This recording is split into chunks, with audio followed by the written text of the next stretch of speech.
अर्थ प्रकाश TV channel को subscribe कीजिए और हर ताज़ा न्यूज़ से अपडेट रहने के लिए बेल आइकन को दबाइए। मुख्यमंत्री सोमवार को करनाल के पंडित चिरंजीव लाल राजकीय स्नातकोत्तर कॉलेज में आयोजित 2 दिवसीय महारोजगार मेले के समापन अवसर पर युवाओं से मुखातिब होते हुए उन्होंने कहा कि सरकार ने इन युवाओं को योग्यता के आधार पर आगे बढ़ने के लिए निर्णय लिया है कि अब वह अपनी योग्यता के अनुसार आगे बढ़ें। उन्होंने जॉब मेला में आई देश की नामी कंपनियों द्वारा चयन किए गए 23,000 युवकों को नियुक्ति पत्र मिल जाने की बधाई दी। उन्होंने कहा कि यह बड़ी खुशी की बात है कि इनमें से 690 उम्मीदवार अकेले करनाल जिले से हैं। आज का ये जॉब फेयर एक मायने में बहुत ही महत्वपूर्ण है। मुझसे जब भी कोई हमारे मीडिया के मित्र भी पत्रकार छायाकार बंधु यहाँ हैं, इनको संबोधित करते हुए मैं कह रहा हूं कि जब पूछते हैं कि आपको 4.5 साल हो गए हैं प्राय शासन करते हुए, सबसे बड़ा चैलेंज क्या है, तो मैं हमेशा कहता हूं कि युवकों का रोजगार ये हमारे लिए सबसे बड़ा चैलेंज है और इस चैलेंज को हमने स्वीकार भी किया है कि इसमें से रास्ता कैसे निकालना। आज मैं आभारी हूं उन लगभग 100 कंपनियों का जिन्होंने आज जॉब फेयर में हिस्सा लेकर और यहां जो 6,500 के लगभग युवा जो उपस्थित हैं, जो रजिस्ट्रेशन करा करके कल और आज यहां उपस्थित रहे, और उनमें से जो मुझे जानकारी मिली है 2,300 ऐसे युवक युवतियां हैं, ऐसे हमारे युवा शक्ति है जिनको इस रोजगार मेले के माध्यम से रोजगार मिला है। और अच्छी बात है कि करनाल जिले के ही उसमें 690 हमारे युवा युवती साथी हैं। एक बहुत अच्छा परिणाम इस रोजगार मेले का है। हमारा रोजगार विभाग, इनके जो अधिकारी, उनको भी मैं इस बात की सराहना करता हूं, इस प्रकार का यह मेला लगाया और लगातार ये मेले लग रहे हैं। अभी तक इन मेलों के माध्यम से 30,000 के आसपास ऐसे युवाओं को नौकरियां दी जा चुकी हैं। तो इस प्रकार के मेले इस क्रम में, रोजगार देने के क्रम में कड़ी है, तो ये आगे और भी बढ़ाया जाए। उन कंपनियों का भी आह्वान करता हूं, विभाग को भी आह्वान करता हूं कि लगातार इन मेलों को हम लोग चलाए रखें ताकि रोजगार का ये क्रम बना रहे। मित्रों, इसका नाम है जॉब फेयर। हमारी सरकार की एक पॉलिसी, नीति इन दोनों शब्दों के इर्द गिर्द घूमती है। जॉब देना है, सबसे पहले सरकारी जॉब में फेयर तरीके से देना है। यहां एक मेला लगा है, वो भी जॉब है, वो भी फेयर है, और हमारा जो तरीका जॉब देने का वो भी फेयर है। अभी आप लोगों ने देखा कि हरियाणा में ग्रुप डी की जो सिलेक्शन हुई है वो हमने एक फेयर तरीके से दी है, और फेयर तरीके से देने के लिए जो जनता ने सराहना की है, बिना किसी सिफारिश के, बिना किसी घूसखोरी के, वरना तो एक युवक को रोजगार लेने में कितनी कठिनाई आती है सरकारी नौकरी में, खास करके वो परिक्रमा करता है नेताओं की, अपने आसपास के जो नेता होते हैं उनकी परिक्रमा करता है, चापलूसी करता है ताकि मेरा हाथ पकड़ के कुछ में नौकरी दिला दे। अब उसमें योग्यता धरी धराई रह जाती है। एक कमजोर विद्यार्थी जो पता नहीं उस नौकरी का हकदार था कि नहीं था, उसको नौकरी मिली, और एक योग्य विद्यार्थी जो उसका हकदार था उसकी नौकरी रह गई। आखिरकार स्कोप तो लिमिटेड है। सरकारी नौकरियों में आपकी जानकारी के लिए केवल 15,000 नौकरियों का स्कोप बनता है एक साल में, उससे ज्यादा नहीं। एक 10-12 हजार रिटायर हो जाते हैं, 2-3 हजार पोस्टें नई बढ़ जाती हैं हर साल, तो उससे ज्यादा स्कोप नहीं है। लेकिन चाहिए कितने रोजगार हमको? आज हरियाणा की जन्म दर 5 लाख बच्चों की प्रति वर्ष है, अब हम जॉब लेने की आयु तक पहुंचते पहुंचते, या उससे पहले हो सकता 15 साल पहले, ये जो बर्थ रेट है वो कम रहा हो, तो भी आज 4 लाख से ऊपर नौजवान जिनको रोजगार चाहिए। आधे मान लो ऐसे भी हों जो अपने पैतृक व्यवसाय में, दुकानदार का बेटा अपनी दुकान पर बैठ गया, खेती करने वाला अच्छी खेती है तो अपनी खेती में लग गया, या अपना पैतृक व्यवसाय जो है उसमें वो लग गया। पढ़ लिख करके आधे विद्यार्थी तो ऐसे हैं जो रोजगार की लाइन में खड़े हो जाते हैं। तो इस 2 लाख में से 1,85,000 हर साल ये कैसे नौकरी प्राप्त करेंगे? तो इनको नौकरी प्राप्त करने के लिए सरकार को अवसर बनाने पड़ेंगे, पैदा करने पड़ेंगे। 2 विषय इसमें महत्वपूर्ण तरीके से हम कर रहे हैं। एक कि उस युवक को पढ़ाई के साथ साथ योग्य बनाना।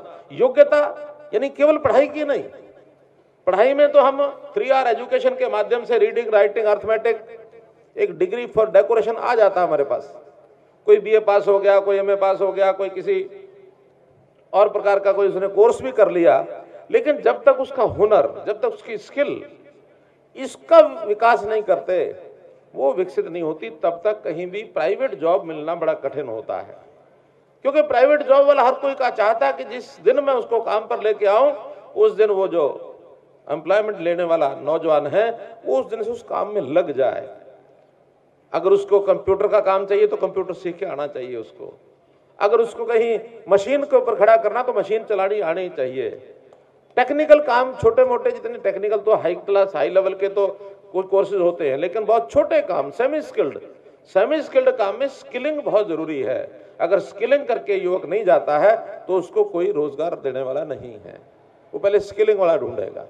तो इसलिए स्किल डेवलपमेंट, कौशल विकास, इसका बहुत बड़ा प्रोजेक्ट हरियाणा सरकार इस नाते से आगे बढ़ा रही है।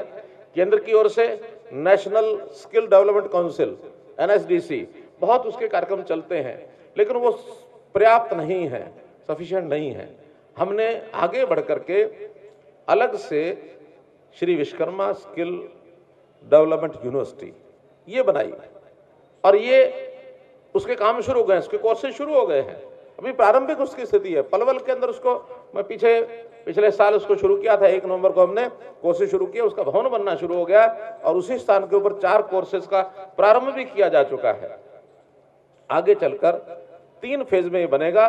3 फेज पूरे होने के बाद 12,000 विद्यार्थी उस स्किल डेवलपमेंट यूनिवर्सिटी में प्रति वर्ष एडमिशन लेंगे, और वो कोई 3 महीने का, 6 महीने का, साल का, 2 साल के कई कोर्सेज है उसमें। लगभग 800 कोर्सेज के ऊपर हम लोग काम कर रहे हैं। कुछ NGOs हैं, कुछ कंपनीज हैं, वो भी स्किल डेवलपमेंट के कोर्सेज कराती हैं। कुछ हमारी यूनिवर्सिटीज हैं वो करवाती हैं, इंस्टीट्यूट्स हैं वो करवाते हैं। तो ऐसे सब कोर्सेज के माध्यम से हमारे प्रदेश का युवा इसको प्राइवेट जॉब लेने में आगे वो बढ़े, हम लोग इसका पूरा प्रयत्न कर रहे हैं। और दूसरा, अगर इसके लिए स्कोप पैदा करना पड़ेगा। स्कोप वो आएगा उद्योग से, और उद्योग के लिए हमने जब से सरकार संभाली है, उद्योगपतियों को किस प्रकार से आकर्षित किया जाए ताकि हरियाणा उनका एक प्रेफरेंस डेस्टिनेशन बने, वो यहां आकर के जॉब लगाने के लिए उत्सुक हों। सबसे पहले इन्वेस्टर समिट किया। इन्वेस्टर समिट के अंदर 350 MOU, जिसमें लगभग 6 लाख करोड़ रुपए की इन्वेस्टमेंट का वायदा उन लोगों ने किया, जिसमें से लगभग 145 MOUs इस समय वो मैच्योर हो चुके हैं।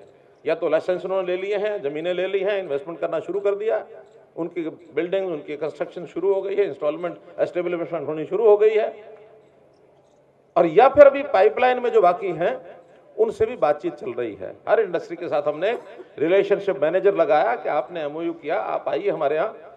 कोई उनकी डिमांड होती है, कोई सब्सिडी होती है, किसी प्रकार का रियायत चाहिए, वो हम जो हमारे सरकारी पॉलिसी के अंतर हमारे दायरे में है उसके ऊपर हम काम कर रहे हैं।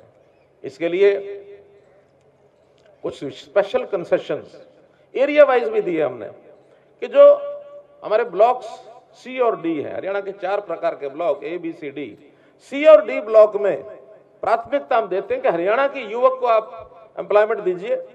हम हर युवक के एम्प्लॉयमेंट के बदले 3,000 रुपया महीना उस इंडस्ट्री को 3 साल तक देते रहेंगे, ताकि हम चाहते हैं केवल इंडस्ट्री गुरुग्राम, फरीदाबाद इसके आसपास न बनी रहे। ये इंडस्ट्री दूर दराज इलाकों में जहां भी इंडस्ट्री कम है, उसमें भी जानी चाहिए ताकि वहां का युवक अपने रोजगार को अपने घर के आसपास ले सके। नेशनल रैंकिंग में जो वर्ल्ड बैंक की एक रैंकिंग होती है ईज ऑफ डूइंग बिजनेस, उस पर भी जब उसका रैंकिंग अच्छी होती है तो उद्योग अपने आप आता है। 2014 के अंदर हमारी रैंकिंग जो थी 14th रैंकिंग थी देश भर में। हमने उसमें सुधार किया, 16 में 6th पर आ गए और 2018 में हम 3rd रैंकिंग पर आ गए। हमने बहुत इंप्रूवमेंट किया है, यानी 11 पॉइंट्स हम जंप अप किए हैं। और इसके अंदर इंडस्ट्री के लोग बहुत आगे बढ़े। इसी में से लगभग 23,000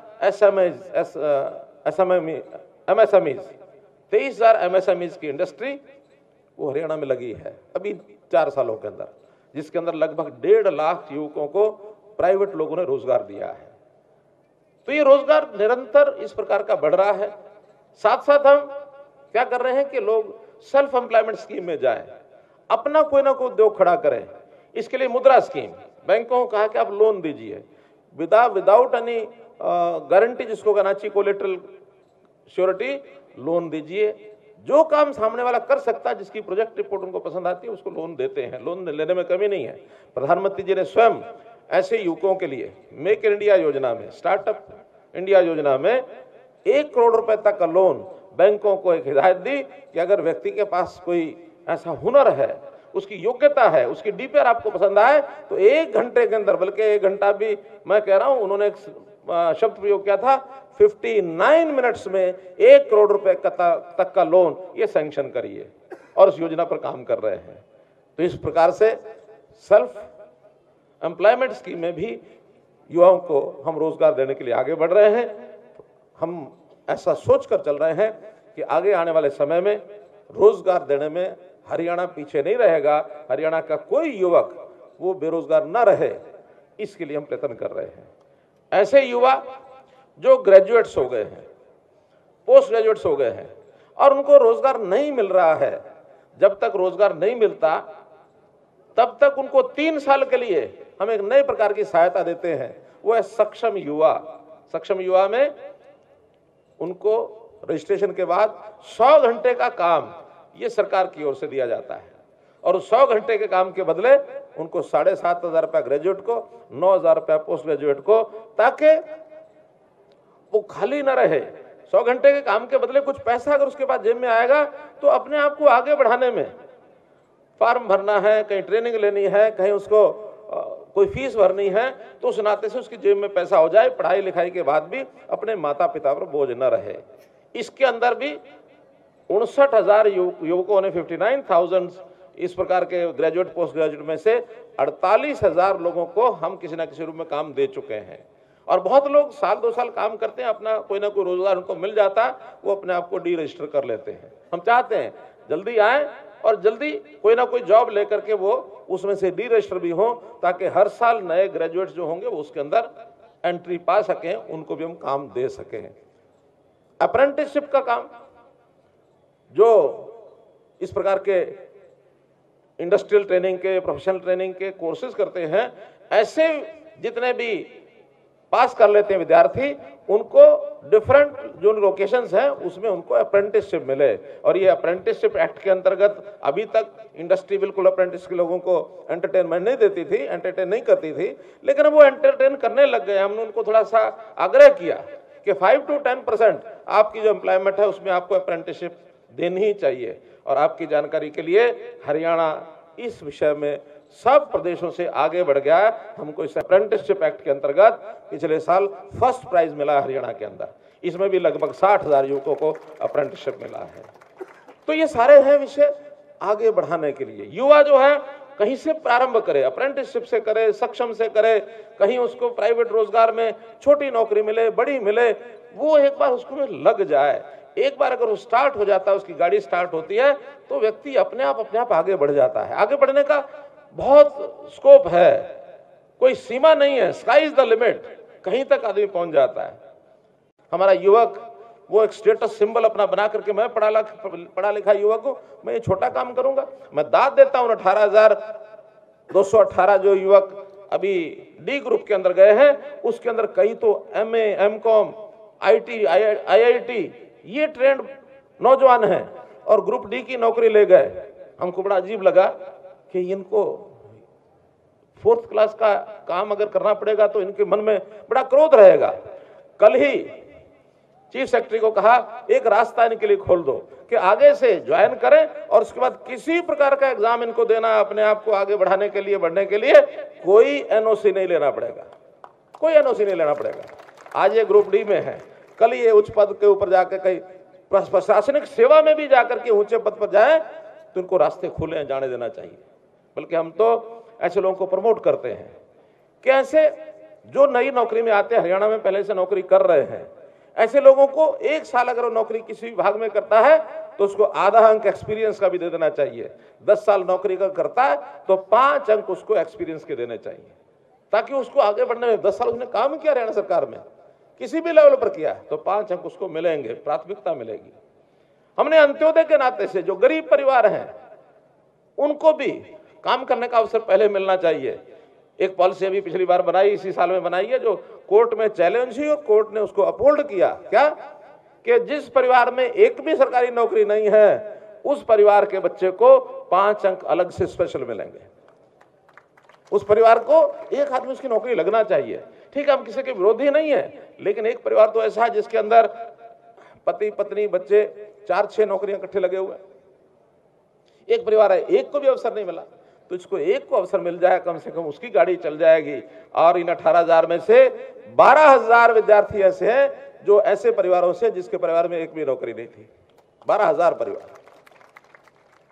तो मित्रों, हम अपने इस काम के लिए बहुत संजीदा हैं कि हमारे युवा को काम करने का अवसर मिले, रोजगार मिले, अपनी गाड़ी को वो चला सके, अपने परिवार का पालन पोषण कर सके, या अगर खुद अभी माता पिता बाकी और परिवार के और लोग उनके ऊपर डिपेंडेंट हैं तो उनकी सहायता कर सके। रोजगार अगर मिलेगा तो उसको एक सेटिस्फेक्शन का लेवल उसका बढ़ेगा। वो कहते हैं कि खाली दिमाग क्या शैतान का घर। खाली लोग रहेंगे, कुछ ना कुछ गड़बड़ करेंगे। इसलिए गड़बड़ कोई ना हो, हर एक को सेटिस्फेक्शन लेवल हो। लेकिन उसमें एक निवेदन मेरा आपसे जरूर है कि आप पढ़ लिख करके कोई काम मिले उसी को स्वीकार प्रारंभ में करें।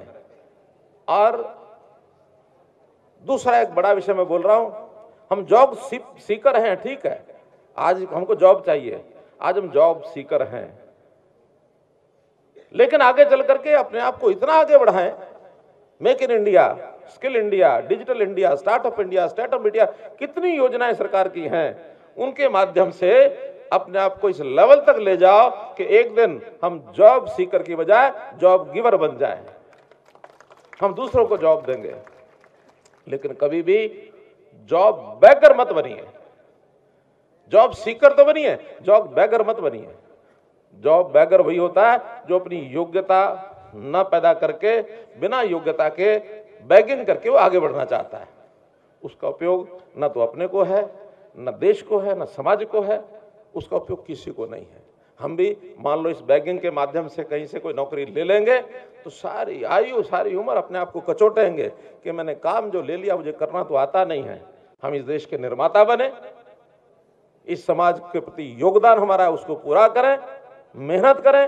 अगर आप मेहनत करके इन चीजों को आगे लेकर के जाएंगे तो प्रभु भी आपकी सहायता करेगा, निश्चित रूप से आगे बढ़ेंगे। आप जिन्होंने आज रोजगार के लिए प्रारंभ में ही जो पहली सीढ़ी पर चढ़े हैं, प्राइवेट उद्योग में जिन नौजवानों को आज रोजगार मिला है, उनको बहुत बहुत बधाई, बहुत बहुत शुभकामनाएं। मुख्यमंत्री ने 4 युवक युवतियों को नियुक्त पत्र भी सौंपे, जिनमें शिखा, रूबल, अनु और शुभम शामिल हैं। चंडीगढ़ से अर्थ प्रकाश न्यूज। अर्थ प्रकाश वेब टीवी।